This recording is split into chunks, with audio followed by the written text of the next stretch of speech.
حبيب عندك كلمة حبيب، تفضل. شكرا سيد الرئيس، سيد الوزير، السادة النواب، أسرة الإعلام، السلام عليكم. إن الحصيلة المأساوية لضحايا الطرقات خلال 2015 تعدت 5000 قتيل وقرابة 50,000 جريح. إن إرهاب الطرقات بهذا العدد المخيف من الحوادث المسجلة والأعداد المخيفة للضحايا سببه غياب سياسة خاصة بسلامة الطرقات، وغياب ضمير الوزير السابق عمار غول هو سبب كارثة الطرقات.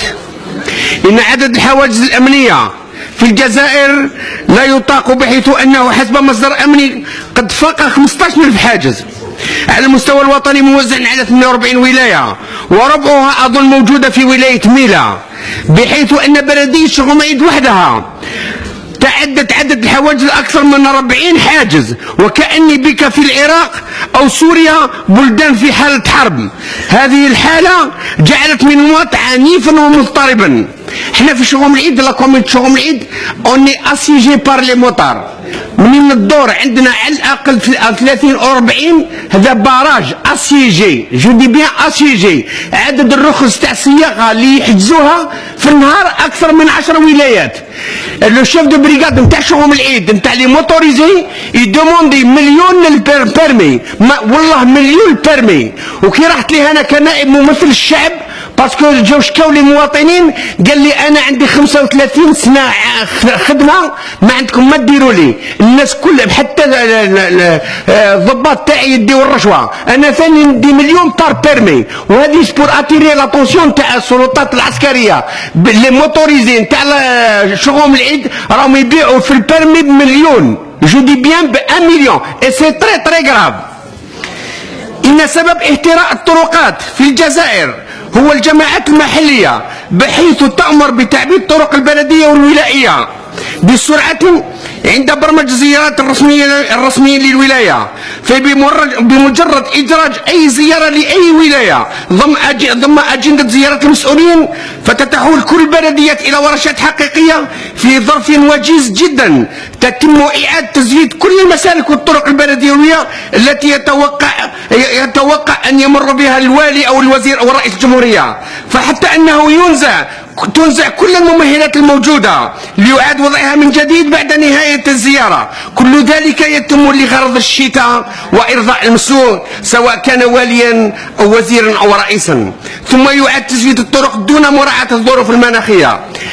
والله احنا حضرنا الزياره نتاع رئيس الجمهوريه، قاعدين يقودروني في الطرقات والثلج يصب، جو دي بيان والثلج يصب، الثلج يصب وهما قاعدين يقودروني. يعني هذه ماهيش يعني فريمون كارثه، ماهيش جريمه في حق الاقتصاد الجزائري.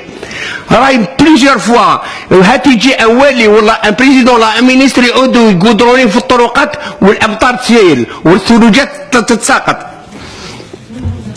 مشكل حوادث المرور هو مشكل توعية المجتمع، ليس الحل في العقاب بزيادة الغرامات وسحب رخص السياقة. البلد الوحيد في العالم الذي يغرم المواطن في خطأ حركة المرور.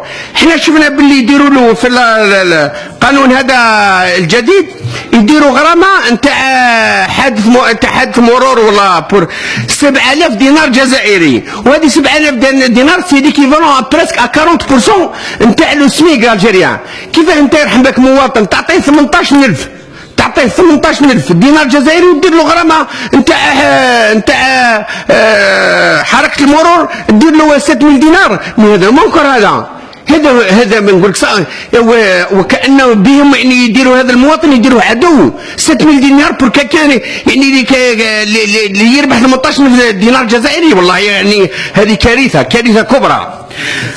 نعودوا للسيد عمار غول، احنا وعدنا باش يدير لنا محول في شغل العيد، وبعث له سؤال كتابي جاوبني ووعدني اون 2013 نعلمكم اننا ندرس الان امكانيه ربط مدينه شغوم العيد بالطريق السيار بصيغه ملائمه تاخذ بعين الاعتبار الجانب التقني والمادي، وكذا شروط استغلال الطريق للسيار. لليوم دوبي 2013 هو الجواب تاعو كتابي، وعدنا باه يدير لنا المحول هذا ليشونجور، وخرجت في الجريده باللي زار بلديه شغوم باه يدير لنا باسكو لا تي ليكونومي دو لا كومين، ولا يومنا هذا ما جاش.